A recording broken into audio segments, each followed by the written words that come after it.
তাৰ পাছতে আকৌ আটাইখিনি সক্ৰিয় হৈ পৰা যেন অনুভৱ হৈছে আৰু সামাজিক মাধ্যমটো যথেষ্ট সক্ৰিয় আজিকালি গতিকে সামাজিক মাধ্যমৰ সেই সক্ৰিয়তাৰ যোগেদি যদি ক্ষেত্ৰতৰ হয় ন্যায় ব্যৱস্থাটো সেইটোৱে আমাৰ কাৰণে এটা বিচাৰ্যৰ বিষয় আমি সেইটোৱে বিচাৰি আছোঁ আপোনাৰ যি ধৰণে নহওক কিয় অতি সোনকালে আমাক সেই তথ্যখিনি লাগে আমি সত্যটো জানিব লাগে আচলতে আৰু প্ৰত্যেকজন অসমীয়াৰ বুকুত সেই দুখটো আছে কিন্তু তেওঁৰ পৰিয়ালৰ মনৰ ভিতৰত যিটো দুখ আছে আত্মাৰ ভিতৰত যিটো দুখ আছে সেইটো আমি চাগে কেতিয়াও অনুধাৱন কৰিব নোৱাৰিম গতিকে সেই গৰিমাৰ চকু পানীৰখিনি মূল্যটো আমি পাব লাগে আচলতে প্ৰত্যেকজন মানুহে পাব লাগে আচলতে কম দুখৰ কথা নাই আৰু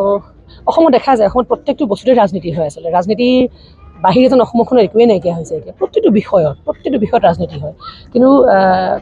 এজন শিল্পী এজন অসমৰ চিনাকি এজন অসম উদ্যাত্ত কণ্ঠ এজন গণশিল্পী হেৰাই যোৱাৰ পাছত তেওঁৰ জীৱনটোক লৈ তেওঁৰ অস্তিত্বক লৈ তেওঁৰ নাইকিয়া হৈ যোৱাৰ সেই সময়খিনিক লৈ ৰাজনীতি কৰাটো কাৰো কাম্য হ'ব নালাগে আমি কৰজোৰে অনুৰোধ কৰিছোঁ এই বস্তুবোৰৰ পৰা আঁতৰি থাকক আমাক মাত্ৰ জনসাধাৰণ আমি সৰ্বসাধাৰণ নাগৰিক বহুতে আমাকো প্ৰশ্ন কৰে আপোনালোকে কিয় ওলাই নাহে আমি এতিয়া ন্যায় ব্যৱস্থাৰ ভিতৰত যেতিয়া আছে আদালতৰ ভিতৰত যেতিয়া আছে সেই ন্যায় ব্যৱস্থাটোৰ প্ৰতি আমি আস্থা ৰাখিবলৈ বাধ্য গতিকে ন্যায়ৰ ফালৰ পৰা আমাক এটা সঠিক উত্তৰ আমি বিচাৰিছোঁ সঠিক উত্তৰটো আমাক দিয়ক ছিংগাপুৰত থকা যিবোৰ প্ৰৱাসী অসমীয়া তেওঁলোককো সেইবোৰতো এটা সাংঘাতিক ধৰণৰ আমাৰ কাৰণে মানে মিষ্ট্ৰিয়াছ হৈ আছে ৰহস্য হৈ আছে যে তেওঁলোকে কিয় অহা নাই এতিয়া বহুত সময়ত আমি শুনিবলৈ পাইছোঁ যে তেওঁলোকে তাৰ পৰা তেওঁলোকক আহিবলৈ দিয়ে নাই আচলতে সত্যটোনো কি সেই সত্যটো কোনে ক'ব আমাক সেইটো আমাৰ কাৰণে প্ৰশ্ন হৈছে আমি সত্যটো কাৰ পৰা পাম এতিয়া গতিকে তেওঁলোকো আহক আচলতে সেই ঘটনাটোৰ সময়ত এক টুকুৰাকৈ ভিডিঅ' দিলে আমিতো হৰনিশে সেয়াই চাই আছোঁ নহয় ৰাতিপুৱা উঠি পেলাই আমাৰ প্ৰথম কামটো ফেচবুকটো মেলাই হৈছেগৈ এতিয়া আমি চাই আছোঁ নতুন কি তথ্য আহি আছে কোনটোক আমি বিশ্বাস কৰিম আৰু বিভ্ৰান্তিমূলক তথ্যৰ পৰাও যাতে আমি আঁতৰি থাকোঁ তাৰ প্ৰতি আমি সজাগ হ'ব লাগিব কাৰণ খুব সংবেদনশীল স্পৰ্শকাতৰ এটা বিষয় আচলতে এইটো গতিকে এই বিষয়টোৰ ওপৰত আমি আটাইয়ে যিমান সচেষ্ট হৈ থাকিম আৱেগ আটাইৰে আছে কিন্তু আৱেগৰ লগতে আমাৰ বিবেকেও আমি বিবেচনা কৰি চাব লাগিব বহুত বস্তু গতিকে যিকোনো এটা কথা আমি ঘপককৈ আগবঢ়াই দিয়াৰ লগে লগে কেনেধৰণৰ প্ৰতিক্ৰিয়া হ'ব পাৰে সেইটো চাব লাগিব মাত্ৰ এটাই কথা জুবিন গাৰ্গৰ আত্মাই শান্তি পাওক জুবিন গাৰ্গৰ লগত যি হৈছিলে সেই সত্যাসত্য অতি শীঘ্ৰে ওলাই পৰক এগৰাকী নাগৰিক হিচাপে ন্যায় ব্যৱস্থাৰ ওপৰত আমি আস্থা ৰাখিবলৈ বাধ্য আইন কানুন এখন দেশৰ কাৰণে গণতান্ত্ৰিক দেশৰ কাৰণে প্ৰতিজন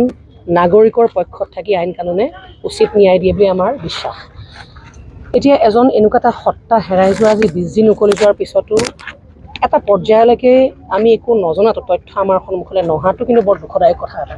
আৰু যেতিয়া এটা সামাজিক মাধ্যমত জুবিন গাৰ্গৰ পত্নীয়ে যেতিয়া hashtag justice for Zubeen Garg বুলি কানি ক'বলগীয়া হৈছে এইটো আমাৰ কাৰণে কম দুখৰ বিষয় নহয় কম লাজৰ কথা নাই আমাৰ কাৰণে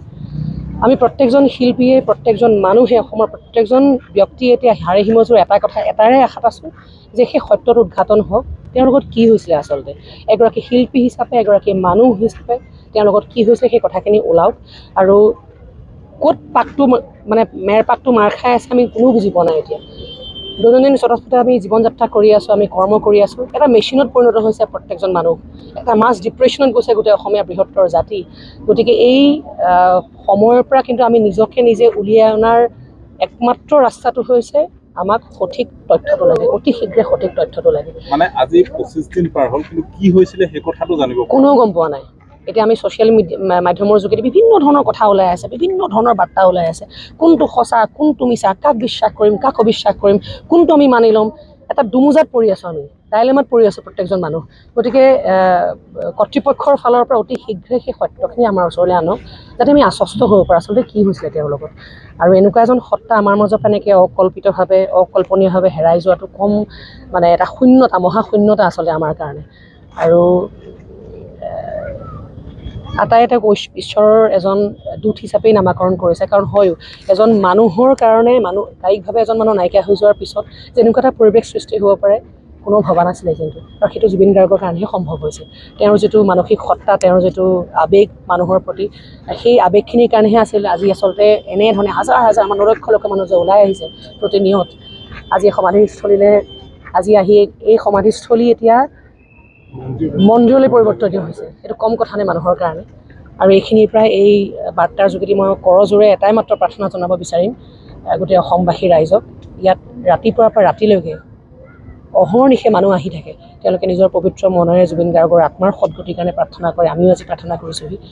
কোনো ধৰণৰ যাতে বিশৃংখল পৰিস্থিতিৰ সৃষ্টি নহওক। ইয়াত আটাই আমি সচেষ্ট হ'ব লাগিব, সচেতন হ'ব লাগিব। কাৰণ যদি আমি তেওঁৰ আত্মাৰ সদ্গতি বিচাৰিছোঁ, শান্তি বিচাৰিছোঁ, আমি শান্তি বজাই ৰাখিলেহে কিন্তু জুবিন গাৰ্গৰ আত্মাই শান্তি পাব।